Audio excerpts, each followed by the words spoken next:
Kai Havertz most certainly is the best on earth, ladies and gentlemen. Welcome back to Football Therapy with me, your host Jan, and welcome to a very well lit match review of Chelsea's 1-0 win at home against Newcastle United.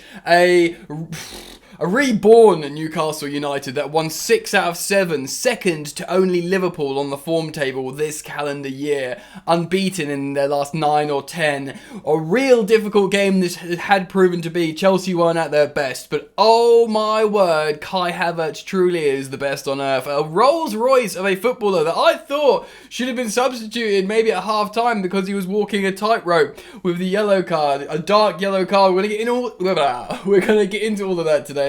Please settle in, get comfortable, drop a like if you're feeling good, and of course, you are all welcome to subscribe. I upload videos every day on this channel, sometimes twice, and of course, every day I'll keep you updated in regards to Chelsea news and what's going on with the ownership, contracts, transfers, everything. It's a wild ride at the moment, so make sure you've got the bell turned on when you subscribe. Let's take you through what happened in this game, man. So, it's Eddie Howe's Newcastle. Look at all those yellow cards. There is a lot of yellow cards there. Let's see how we lined up. If we can just line this up a little bit better.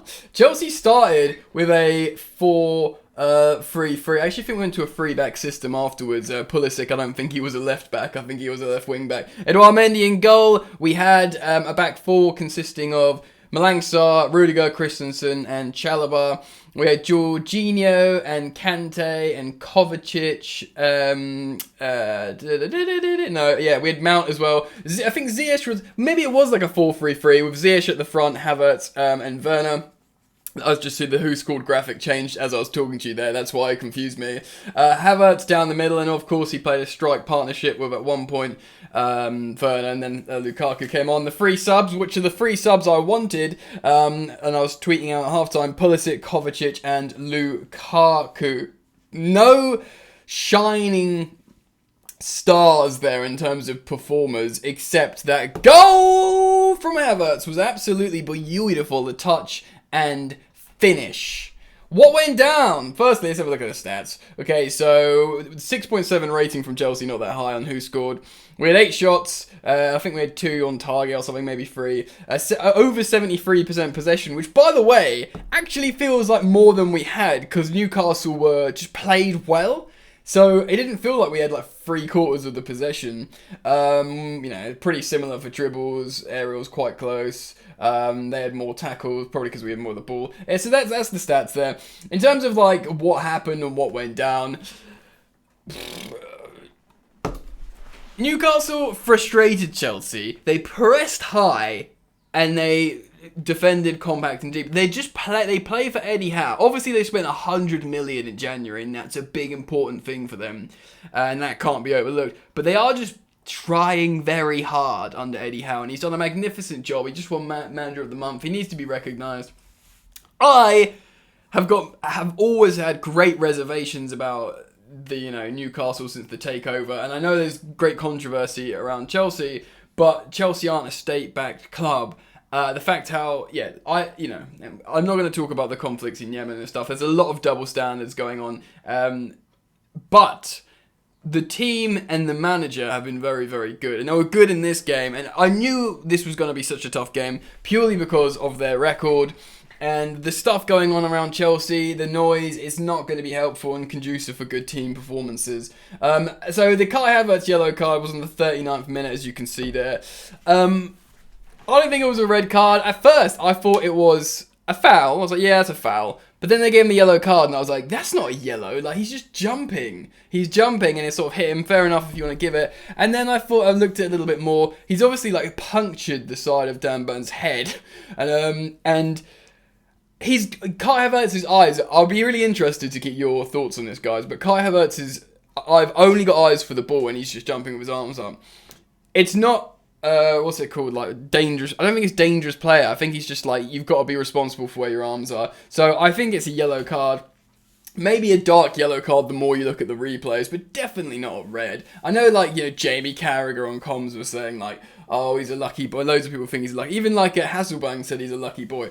I don't think so. I think he wasn't trying to get him at all. There was no beef. He was eyes on the ball. He just jumped. And if you actually watch it back, like if you watch it closely, like they're both jumping, and like Kai Havertz's arm goes underneath Dan Burns, and he's obviously like this tall, so his arm goes like that and goes up. So yeah, I don't think it was that bad.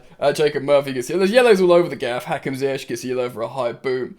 We make the changes on 60 minutes, the double change of Lukaku and Kovacic for Werner and Mason Mount. I kind of wanted to... Mount wasn't playing well, actually, so no problem with him coming off. But I did think it would be Jorginho, but Jorginho got the assist for Kai Havertz, so... there we go. Pulisic came on. He's obviously been in good form when played, so it made total sense. Although I would have liked to see him a little bit earlier. Although things work out because it's the 89th minute. That beautiful ball from Jorginho, but it's all about the touch and the finish outside the boot from Kai Havertz. I always talk about him being a Rolls Royce. I talked about it before when we were being linked to him at Leverkusen throughout the turbulent times. He's such a uniquely silky, talented player in our Chelsea squad that people just forgot about. People forgot about him, but he's that good, man. He is that good. Anyway, and he scored like what? Has he scored like 6 and 7 or something incredible record. So we can talk about player performances, and then we'll talk about Chelsea a little bit more. Mendy was fine, although he did that ball again, man, when he just kicks the ball out to the opposition player. Mendy's world-class, argument for the best. Just stop doing that. Just take a second. Don't pass it to the opposition player. You're so much better than that. But generally, he was fine. Rudiger, good, progressed the ball well. Christensen got a high rating here on Who Scored. I think he did pretty well. Malang Sarr, serviceable. I mean...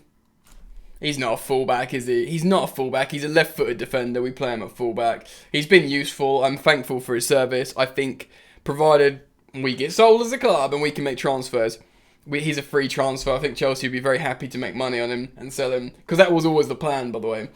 So the back four were good. Trevor Chalobah. Should we talk about Trevor Chalobah? Newcastle should have had a penalty, I think. Let me just take my blue tinted glasses off.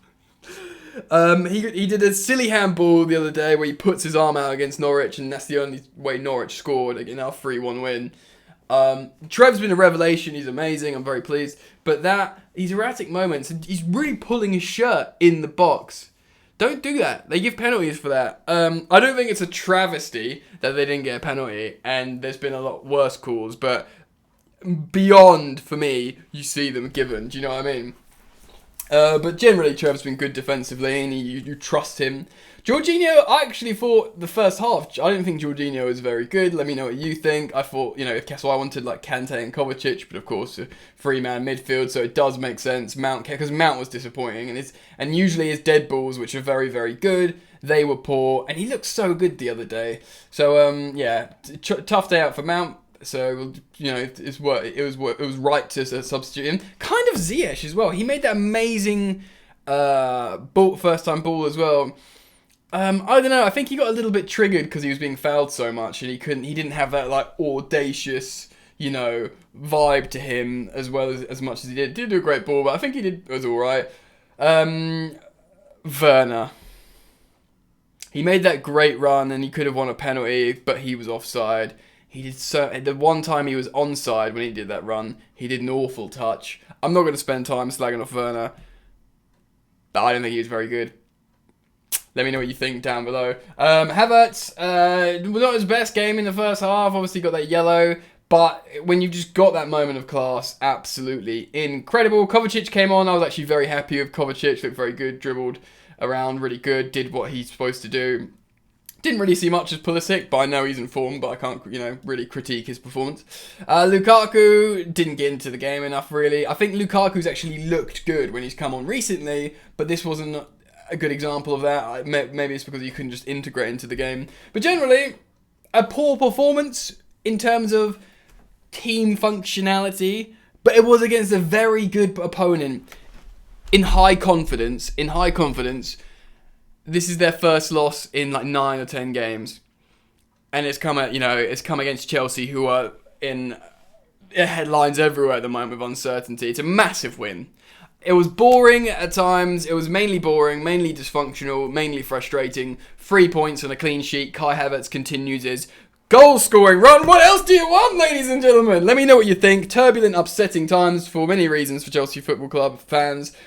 But things are changing. There's a lot of positive stuff on the horizon. I can feel it. So make sure you're subscribed to this channel and turn the bell notifications icon on. And I will keep you updated, viewer. Thanks for stopping by. Peace. You ain't so tough with that bad boy tuck. I'ma get it how I'm living, I'ma walk the walk. Outline my lines, I rap through thought. Body bag the verse, outlined in chalk. In my life seen trouble, hustle on the double. Silence on the trigger like my pick got a muzzle. Yo chick like to guzzle, bad boy stay in trouble.